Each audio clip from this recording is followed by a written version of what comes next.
everyone. Bonjour à tous. Can everyone hear me? Wonderful. Welcome to the technical briefing on the Comprehensive Asset Management Plan. Bienvenue à la séance technique sur le plan global de gestion des immobilisations. My name is Kina. I will be your moderator today. Je serai votre modératrice aujourd'hui. Before the presentation begins, we will be hearing remarks from Deputy Mayor Laura Dudas. Following the Deputy Mayor's remarks, we will hear from Tammy Rose, General Manager, Infrastructure and Water Services, who will then introduce the presenters. After the presentation, Deputy Mayor Dudas will moderate a question and answer session with members of councils and their representatives. Avant la présentation, la mairesse adjointe Dudas prononcera quelques mots et elle sera suivie par Tammy Rose, directrice générale, service des infrastructures et de l'eau. Après la présentation, la mairesse adjointe Dudas animera une session de questions et réponses pour les conseillers et leurs représentants. 5 minutes after the end of the update and 15 minutes after the end of the update, a question and answer session will take place for the media. Media wishing to participate can email medias@ottawa.ca for registration information. My apologies, it's actually going to be 5 minutes. I thought we were talking about another session. Before I pass things over to Deputy Mayor Dudas, I'd like to go over a few items. So during the presentation, please turn off your video cameras to allow for the interpreters and the presenters to have priority on the screen. Lors de la présentation, nous demanderons à tous les participants d'éteindre leur caméra vidéo pour permettre aux interprètes et présentateurs d'avoir priorité. Veuillez noter que la présentation est disponible en français sur la page YouTube de la Ville d'Ottawa. So I'll now pass things over to Deputy Mayor Dudas. Je cède maintenant la place à la mairesse adjointe Dudas. Merci, Kina. Thank you, Kina. Good afternoon, everyone. Bonjour à tous. I would like to start first by recognizing that Ottawa is built on the unceded Anishinaabe Algonquin territory. The peoples of the Anishinaabe Algonquin Nation have lived on this territory for millennia. Their culture and presence have nurtured and continue to nurture this land. And the City of Ottawa honors the peoples and lands of the Anishinaabe Algonquin Nation. The city honors all First Nations, Inuit and Métis peoples and their valuable past and present contributions to this land. I would like to welcome my council colleagues, members of the Comprehensive Asset Management Steering Committee, city staff, as well as the media. Merci de vous joindre à nous l'occasion de cette séance d'information technique virtuelle. Today, staff are going to provide an overview of a report going to the Finance and Economic Development Committee on Tuesday, April 5th, and to Council on Wednesday, April 13th. Staff have developed asset management plans for drinking water, wastewater, stormwater, and transportation. This report marks the first phase of the city's journey to ensure that our asset management approach is consistent with the province of Ontario's mandatory regulation for municipal asset planning. The provincial regulation sets out a phased approach that requires council approve preliminary plans for core assets by July 1st, 2022. Preliminary plans for all other assets will be brought to council for approval in 2024.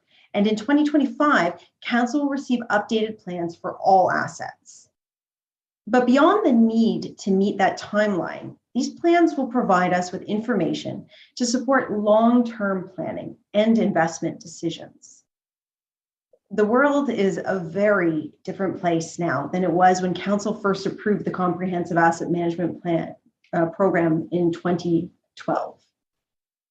What we need from our infrastructure is continuously changing in the context of climate change, active transportation, and our growing city.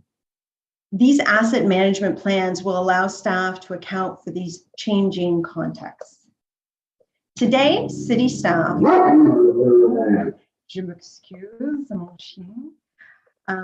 today, city staff will provide you with an overview of the next steps in our asset management journey and how this information will help inform council in the decision-making process in many years to come.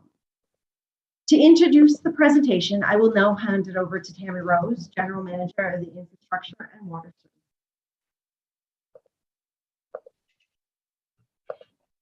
Thank you, Councillor Dudas. Good afternoon, everyone. Bonjour à tous. I'm happy to be here today to introduce the Asset Management Plans report and our presenters. This is our first report that we're bringing towards Council as a newly created Department of Infrastructure and Water Services. This is an exciting milestone for myself and my colleagues. Merci à tous d'avoir pris le temps d'être ici et merci de continuer à vous impliquer et à vous investir dans la gestion des actifs, un aspect clé du renouvellement de nos infrastructures. I'd like to pass along my special thanks to Steve Willis, Alain Gontier, Karina Duclos, and Shelley McDonald for their leadership and commitment to the city's comprehensive asset management strategy over the years, and for their time and generosity in bringing me up to speed. A strong vision has taken us to where we are today, and we could not have done it without you. I'd also like to thank the Comprehensive Asset Management Steering Committee and our colleagues across the corporation who have really made this a one city, one team collaborative approach. As Councillor Dudas mentioned, this briefing is in preparation of a report that will be presented to Finance and Economic Development Committee on April 5th, followed by Council on April 13th. Asset management is a priority for our department and the corporation, and we are committed to supporting its ongoing evolution to meet our infrastructure renewal needs. Continuing to invest wisely in our infrastructure will boost economic growth and support thriving communities.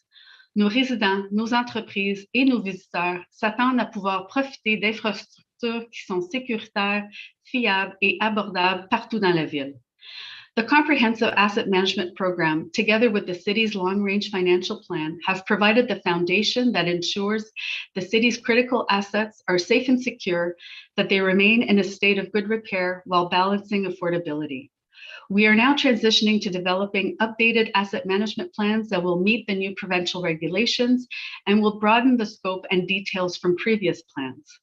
The asset management plans are also an important partnership with our Finance Services Department, especially as we move into the next term of council as we discuss the city's long-range financial plan and priorities.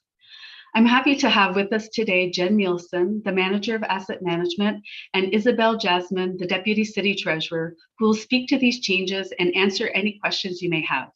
I will now turn it over to Jen and Isabel to take you through the presentation. Thank you, Tammy. Merci. Good afternoon. Bonjour à tous. The purpose of today's meeting is to provide an overview of the next step in the city's comprehensive asset management program, the core asset management plans, and our next legislative steps. We are setting the roadmap for the next 3 years. This is the city's critical path, and we are aligning it to the new mandatory provincial regulation. Nous allons vous présenter la prochaine étape du programme municipal de gestion intégrale des actifs, les plans de gestion des actifs essentiels et les mesures réglementaires à venir. Nous établissons actuellement la feuille de route de la ville pour les 3 prochaines années. Ce chemin critique qui doit cadrer avec le nouveau règlement provincial obligatoire. Next slide, please. The city is a leader in asset management practices and associated long-range financial planning. There is new mandatory provincial regulations with specific timelines requiring council to adopt new asset management plans. I will get into more detail throughout the presentation, but these asset management plans will differ from previous plans presented to council. They are required to include new asset classes not previously considered. Furthermore, as level of service expectations have evolved and increased over time, so have replacement costs.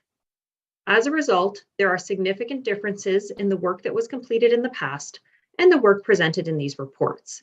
It is not an apples to apples comparison. It is important to highlight, council continues to invest in asset management strategies, and the priority remains keeping critical infrastructure in a state of good repair. There is no immediate need to change the city's current funding model until new service levels are defined in the next version of the asset management plans and associated financial strategy in 2025. Next slide, please. The City of Ottawa delivers services essential to the quality of life and economic growth of the community. The Comprehensive Asset Management Program is an integrated business approach that cuts across various disciplines and service areas across the city. The program provides for the safe delivery of reliable levels of service to our community while remaining affordable. In short, we seek to do the right intervention on the right asset at the right time.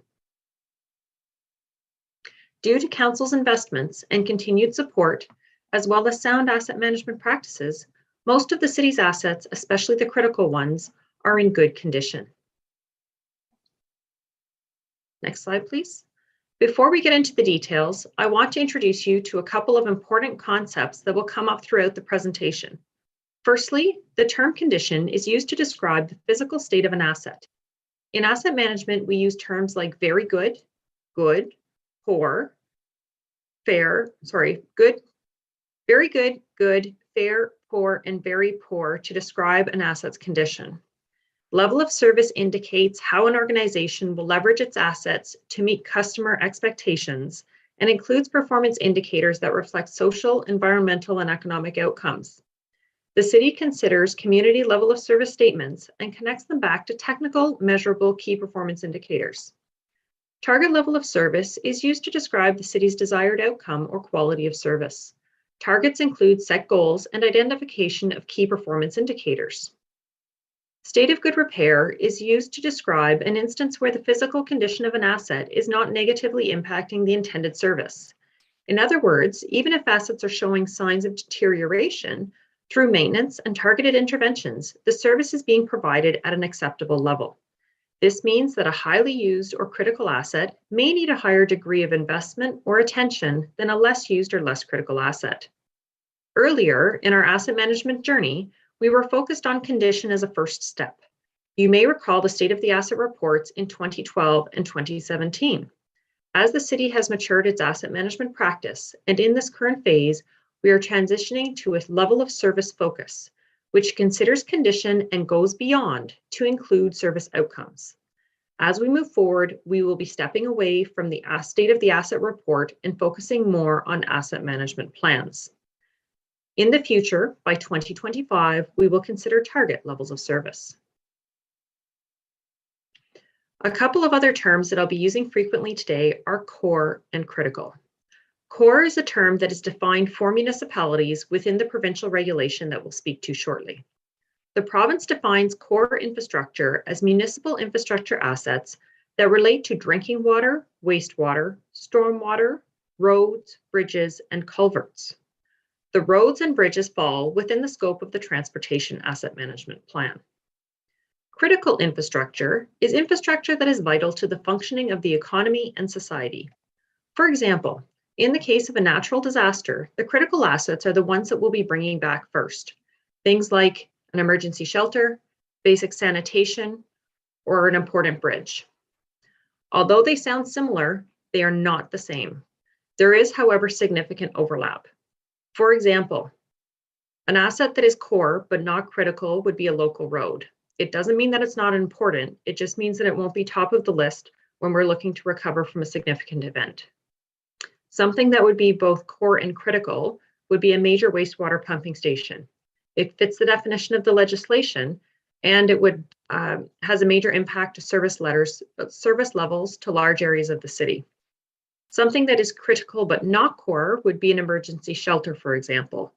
So it is definitely critical if you think of what we would need to have a vital and thriving community. However, it does not meet the definition of the legislation. Many of the core assets are also critical. This is a snapshot of the current condition of the city's core infrastructure, which is captured in the first 4 asset management plans. The city uses a 5-level rating scale with very good condition as the top rating. As you can see, the core infrastructure encompasses about 85% of the city's infrastructure and is generally in good condition. Due to council's investments in infrastructure maintenance and renewal, as well as the city's sound asset management practices, most of the city's assets, especially the critical ones, are in good condition. As mentioned, asset condition is just one of several key performance indicators. Asset management has a long, rich history at the City of Ottawa, dating back to amalgamation in 2001. At that time, 11 municipalities came together with a varied quantity and quality of infrastructure data. Over nearly 2 decades, successive councils have proactively taken steps toward establishing a clearer picture of the city's infrastructure assets and their renewal, rehabilitation, and replacement investments necessary to balance service levels, risk, and affordability.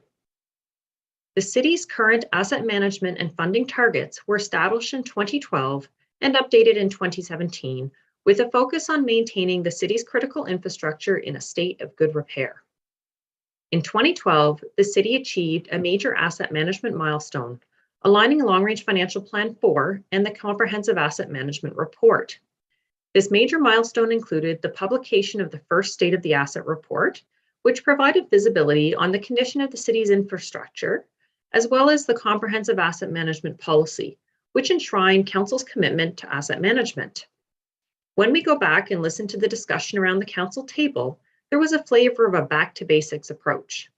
Some of the critical infrastructure was not performing as well as expected, and the emphasis was put on prioritizing the city's critical infrastructure with the goal of keeping it in a state of good repair. Similar to today, affordability was top of mind. One other thing that I'd like to point out is the language around enhancements. The recommended plan provides an ability to implement some service enhancements as defined in city corporate plans when cost-effective to do so. In 2017, staff brought forward and Council approved Long-Range Financial Plan 5 and a Comprehensive Asset Management Update. This update built on the foundation set in 2012. The analysis showed that the level of investment required to maintain critical infrastructure in a state of good repair exceeded funding levels at that time. Long-Range Financial Plan 5 presented a strategy by which the annual funding gap would be closed. We are still on track with that plan. Staff also brought forward the second edition of the State of the Asset Report and presented its first strategic asset management plan, which is a document that identifies the services that the city provides, the assets used to support them, and the organization's ability to deliver on its asset management objectives. In 2021, staff brought forward a comprehensive asset management update that included the updated CAM policy and introduced the asset management plan framework, which lays the foundations for today's discussion. The key focus of our current strategy is keeping our critical infrastructure in a state of good repair. With successive budgets, the city has been increasing its capital investments to align with long-range financial plans. With that, I'm going to pass the mic over to Isabel Jasmine to walk us through some of the details. Thanks, Jen. The graphs on the next two slides clearly show that the city is on track with the current long-range financial plans. This graph represents the rate-funded long-range financial plan, with the gray bars representing the increased annual funding each year and the dotted line representing the target funding level required to maintain critical assets in a state of good repair. We achieved the target funding level in 2023. The blue bars show the capital funding envelope distributed each year, with a large increase required in 2023 and 2024. The capital investment needs on the rate side vary each year, and so we simply vary the funding envelope to match those needs, redistributing to years where the need exceeds the target while staying within affordable levels overall.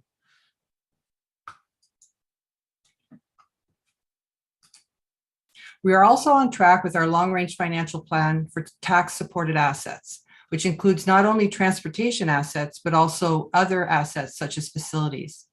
We've been increasing our base funding for capital renewal each year and are on track to address the annual funding gap by 2026. The dotted line shows the funding needed identified in 2017 of $195 million annually, which was an increase from the previous long-range financial plan in 2012. You can see from this graph how far we have come in the last 10 years. The blue bars show the increase in base funding each year, increasing from $81 million in 2013 to $158 million in 2022. The funding was supplemented by one-time federal gas tax funding of $58 million received in 2019 and allocated over 3 years, while we redirected the 1% infrastructure tax to the transit tax base funding over those 3 years to make up for the loss of the doubling of the provincial gas tax. The orange bar shows the additional $39 million in debt that was added in 2022 to help us catch up on the overall funding need. Based on Council's current asset plans and commitment to maintain critical assets in a state of good repair, there is no immediate concern or need to change this plan. Per the current plans, the funding gap is addressed in 2026, but we will also have an updated long-range financial plan and financing strategy developed before that time in 2024 to align with the Transportation Master Plan infrastructure master plan, and the revised asset plans. It is also worth noting that the city has been successful in receiving funding from other levels of government to offset costs and/or advance the renewal of key infrastructure assets. The city will continue to leverage these external funding opportunities wherever possible and advocate for more. Merci, Isabelle. In 2018, the province introduced a new regulation with the goal of helping municipalities improve their asset management practice. The regulation builds on the progress municipalities have made while bringing consistency and standardization to asset management policy and plans to help spread best practices throughout the sector and enable collection of comparable data. The city has a well-established asset management program. Therefore, the approach only needs to shift slightly to align to the mandatory regulation and timelines. These asset management plans are building on the city's transparency and accountability. They are the next steps on the asset management journey. The regulation identifies a focus on core infrastructure, whereas the city's focus has been on critical infrastructure. As we think back to the difference between the provincially defined core assets and what we consider to be critical assets, it's important to note that critical assets exist in all of our asset groups, not just within our core assets. Our long-range financial plan identifies maintaining all critical assets in a state of good repair, not just those that fall within the core bucket. Phase 1 is a baseline assessment of what it would cost to maintain all assets in their current state with no change in level of service for the next 10 years. There is no affordability lens. By July 1st of 2022, the provincial regulations require council to formally adopt the core asset management plans for drinking water, wastewater, stormwater, and transportation. As per the provincial regulation, the remaining asset management plans, including solid waste, transit, parks, recreation and culture, social services, fire, paramedics, police, bylaw, libraries, corporate services, green space and urban forestry, require formal adoption by 2024. Though the deadline is imposed by the province for the other asset management plans, what is included in that bucket is defined by the city in the strategic asset management plan. In phase 2, by July 1st of 2025, all asset management plans will be updated to include a target level of service. This work involves consultation to understand community priorities and application of an affordability lens. The information from the asset management plans will also help support long-term planning and strategy for how the city manages its assets and investments into the future. The new regulation has caused the city to slightly shift its approach. The asset management plans consider the cost to maintain all assets, which differs from our current financial strategy, which is to keep critical infrastructure in a state of good repair. It includes a larger number of assets. In some cases, it's double the number of assets considered. There are no affordability strategies. It is a baseline assessment. It includes the cost of maintaining all of the city-owned infrastructure assets in their present state with no changes to level of service for the next 10 years. It does not represent a funding requirement. There is no immediate need to change the current funding model until new service levels are defined in the next version of the asset management plans, which are due in 2025. Calculations are based on current information. Let's take a look at how the numbers shape up, keeping in mind that this is not an apples to apples comparison. For drinking water and wastewater services, preliminary costs are well aligned to the current long-range financial plan. Future investments will be required to address the wave of renewal needs for infrastructure built in the post-war era, beyond the 10-year horizon. For stormwater and transportation, the preliminary costs exceed the current long-range financial plan by $579 million and $1.1 billion, respectively, over a 10-year period. As a reminder, there is no immediate need to change the current funding model until new service levels are defined in the next version of the asset management plans, which are due in 2025. I'll provide some more detail around the differences on the next slide. For the Stormwater Asset Management Plan, in 2016, Council approved improved billing structure for stormwater to create a fairer and more sustainable system for its residents. Funding was previously combined with the sewer surcharge and now have a dedicated stormwater fee and funding source. Long-Range Financial Plan 2017 was the first to plan specifically for stormwater services, and the estimation of infrastructure needs has evolved since then. The infrastructure that supports stormwater is a mix of hard infrastructure and natural infrastructure. Data is continually improving as natural features begin to be recognized as infrastructure that supports our stormwater systems. What we need from stormwater assets is evolving in the context of climate change, as we expect to see more frequent and more extreme rainfall events. For the Transportation Asset Management Plan, the biggest difference is really the difference between core and critical. The established Comprehensive Asset Management Strategy and Long-Range Financial Plan prioritize critical infrastructure, emphasizing the renewal of arterial and collector roads with fewer investments on local roads, balancing affordability and risk. Since the province requires that all core infrastructure be considered, all local roads are part of the calculation. The provincially mandated First Edition Transportation Asset Management Plan is a preliminary estimate based on sustaining the current condition of all of the city's assets for the next 10 years. Since 2017, the city has experienced significant changes in expected levels of service. Policies such as complete streets and accessibility have affected the cost of doing replacements, and the overall cost has increased as a result.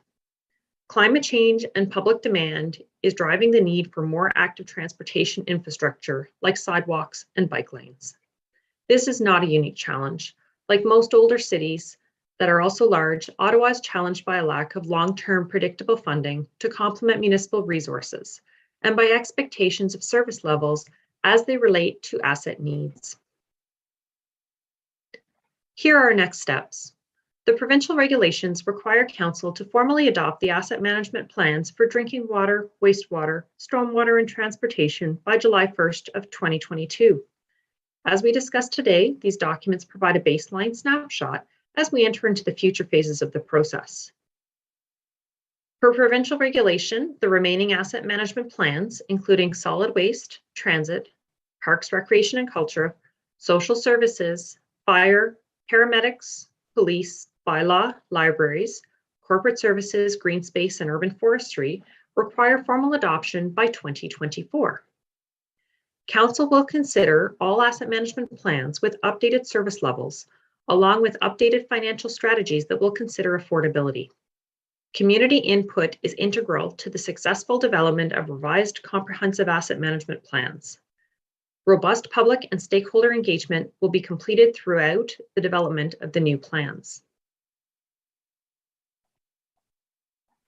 The new legislation is about establishing consistency and transparency across all municipalities in the way we report on and capture assets. Council is still responsible for establishing our infrastructure goals, level of service, and affordability targets. The legislation allows for decision makers to have transparent information on a wider group of assets to aid in making those decisions.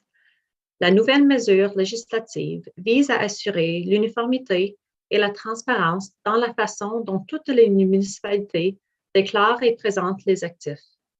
Le Conseil demeure responsable de l'établissement de nos objectifs en matière d'infrastructure ainsi que de nos cibles relativement au niveau de service et à l'abordabilité. La mesure législative permettra de fournir aux décideurs des renseignements transparents sur un grand nombre d'actifs pour les aider à rendre leurs décisions. Asset management helps the city to plan for its future in a sustainable way.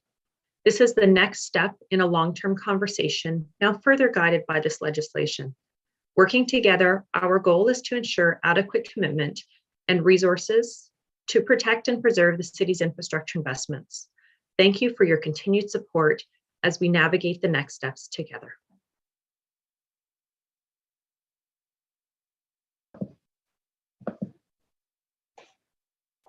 Wonderful. Thank you, Jen, Tammy, Isabelle.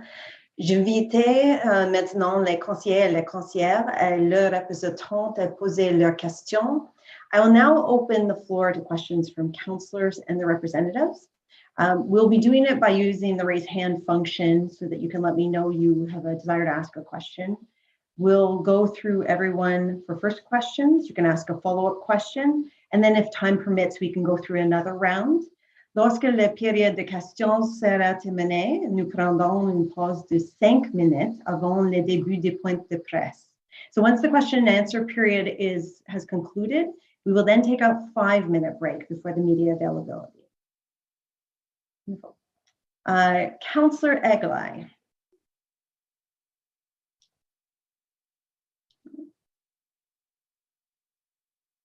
Oh, are we able to unmute the councillor? There we go. Sorry about that. On the slide, I think it was maybe the third or fourth slide, there was a breakdown of core versus critical, and it looked like drinking water was not in the critical category, which I find a little bit odd. So I'm wondering if staff could speak to the issue of drinking water and where it fits into the priorities. Thank you. So critical infrastructure does include a lot of the drinking water assets, as well as many of the wastewater and stormwater assets as well. In the transportation category, there's a bit more variability, but there is an enormous overlap between core and critical. So core is really defined by the province, and critical is defined by the city for ourselves based on our risk management approach. So even though the slide didn't show drinking water in critical, in fact, it is one of the things we consider critical at the city. Yes, absolutely. Okay, all right, thank you for that. Wonderful question, Councillor. Are there any other councillors or other representatives that have any questions?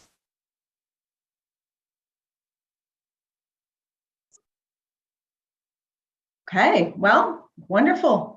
Seeing that there are no further questions at this time, I do appreciate everyone taking a Friday afternoon to come and listen to city staff. Thank you all for being here. Oh, I see Media Relations has their hand up. I'm suspecting that's a... Hi, Councillor. I just wanted to let you know that the reporters also do not have any questions. Oh, well, this is a wonderful TGIF gift, I suppose, to all of us. Thank you all so much for attending. It's important that we talk about these investments in our infrastructure and know what is coming before committee and council. So have a wonderful Friday and bon fin de semaine. Merci beaucoup.